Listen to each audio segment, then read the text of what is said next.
কলকাতা বিমানবন্দরের একেবারে নাকের ডগায় রাজারহাট নারায়ণপুরের মতো একটা জনবহুল এলাকায় যখন মাঝরাতে আচমকা তীব্র শব্দে বোমা ফেটে ওঠে, তখন শুধু একটা বাড়ির ছাদ ওড়ে না, উড়ে যায় গোটা তিলোত্তমা নিরাপত্তা নিয়ে তৈরি হওয়া বিশ্বাসের ভিতটাও।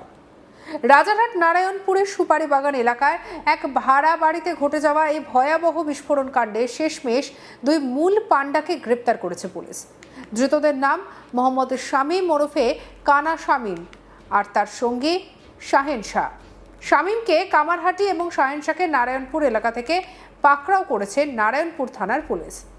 কিন্তু এই গ্রেপ্তারিতে কি স্বস্তির নিঃশ্বাস ফেলতে পারছে লালবাজার বা নবান্ন? মোটেই না।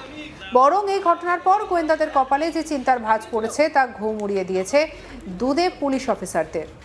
সবচেয়ে বড় প্রশ্নটা এখন রাজ্যের রাজনীতি এবং প্রশাসনিক অলিন্দে ঘুরপাক খাচ্ছে, তা হলো হঠাৎ করে নারায়ণপুরের মতো একটা জায়গাকেই কেন বেছে নিয়েছিল এই কুখ্যাত দুষ্কৃতীরা?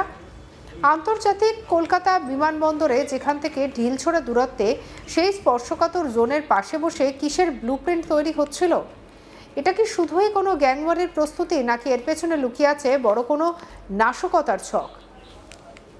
তদন্তে নেমে নারায়ণপুর থানার পুলিশ মোহাম্মদ শামীমকে দফায় দফায় জেরা করতে গিয়ে এক অদ্ভুত দেওয়ালের মুখোমুখি হচ্ছেন।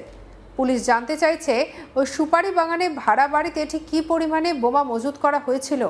শুধু কি তৈরি বোমাই ছিল, নাকি সেখানে আরডিএক্স বা অন্য কোনো মারাত্মক বোমার মশলা মজুত ছিল?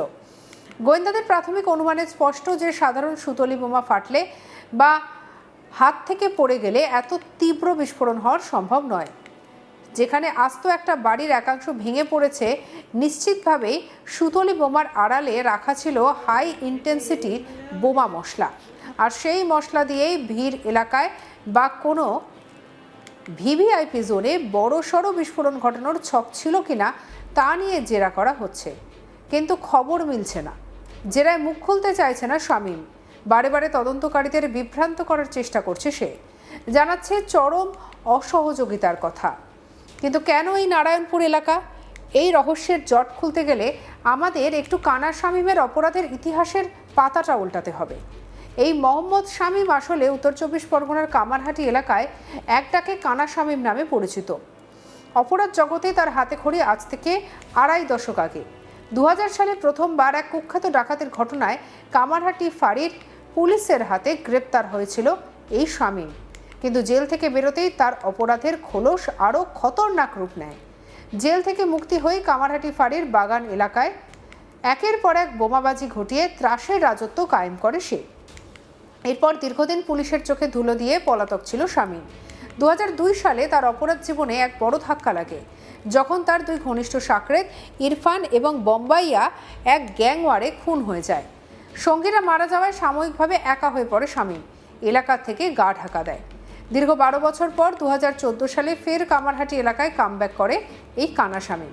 পুরো এলাকায় নতুন করে বোমাবাজি আর তোলাবাজির রাজত্ব নিতে শুরু করে। সেবারও কামারহাটি ফাঁড়ির পুলিশ তাকে গ্রেপ্তার করে জেলে পাঠায়, কিন্তু কারাগারের চার দেওয়ালও তাকে শুধরাতে পারেনি। 2021 সালে পুরসভা নির্বাচনে যখন গোটা রাজ্য উত্তপ্ত, তখন কামারহাটির হাড়িবাগান মাঠে ভোট লুট করার উদ্দেশ্যে প্রকাশ্য দিবালোকে বোমাবাজি এবং গুলি চালানোর লিডারশিপ দিয়েছিল এই কানা শামীম। সেই ভয়ঙ্কর বোমাবাজির ঘটনায় খোদ এক পুলিশ আধিকারিক জয়ন্ত বিশ্বাস মারাত্মকভাবে জখম হন। পুলিশের উপরে হামলার পর থেকেই শামীম বুঝতে পেরেছিল ব্যারাকপুর কমিশনারেট তাকে ধরতে পারলে চরম শিক্ষা দেবে। তার উপর আবার এলাকায় তৈরি হয়েছিল অন্য এক গ্যাংস্টার আনোয়ার গোষ্ঠী। এই আনোয়ার গোষ্ঠীর হাত থেকে নিজেদের প্রাণ বাঁচাতে এবং পুলিশের হাত থেকে বাঁচতে কানা শামীম তখন নিজের ডেরা বদলানোর সিদ্ধান্ত নেয়। নাম পরিচয় গোপন করে ভুয়ো নথি দেখিয়ে রাজারহাট, নিউটাউন এবং দমদমের বিভিন্ন এলাকায় বছরের পর বছর বাড়ি ভাড়া নিয়ে থাকতে শুরু করে। ঠিক এইভাবে রাজারহাট নারায়ণপুরের সুপারি বাগান এলাকাতেও এক চিলতে বাড়ি ভাড়া দিয়েছিল সে। কিন্তু এবারের টুইস্টটা মারাত্মক। পুলিশ জানতে পেরেছিল শামীমেরই এক ঘনিষ্ঠ অপরাধী বন্ধু তাকে একটা ভারী ব্যাগ রাখতে দিয়েছিলেন। শামীম জানতো না, কিংবা হয়তো জানতো, ওই ব্যাগে ঠাসা হয়েছিল তাজা বোমা আর বিস্ফোরক। আমাদের কালিক অরিন্দমের রিপোর্টে কি উঠে দেখব। রাজারহাট বিস্ফোরণ কাণ্ডে ধৃত 2 ইতিমধ্যেই দুজনকে গ্রেপ্তার করেছে বিধাননগর পুলিশ। এই যে বিস্ফোরণ, এই বিস্ফোরণ অর্থাৎ যে ঘরে বিস্ফোরণ হয়েছিল সেই ঘরটি যে ভাড়া নিয়েছিল মোহাম্মদ শামীম, তাকে গ্রেপ্তার করা হয়েছে। পাশাপাশি এই ঘরটি ভাড়া করিয়ে দেওয়ার জন্য যে ব্যক্তি বাড়ির মালিক এবং এই ভাড়াটি অর্থাৎ মোহাম্মদ শামীমের মধ্যে যোগাযোগ করেছিল, অর্থাৎ যিনি এই বাড়ির দালালি করেছিলেন সেই ব্যক্তি অর্থাৎ মোহাম্মদ শাহিন শাহ, তাকেও কিন্তু ইতিমধ্যে গ্রেপ্তার করেছে বিধাননগর পুলিশ।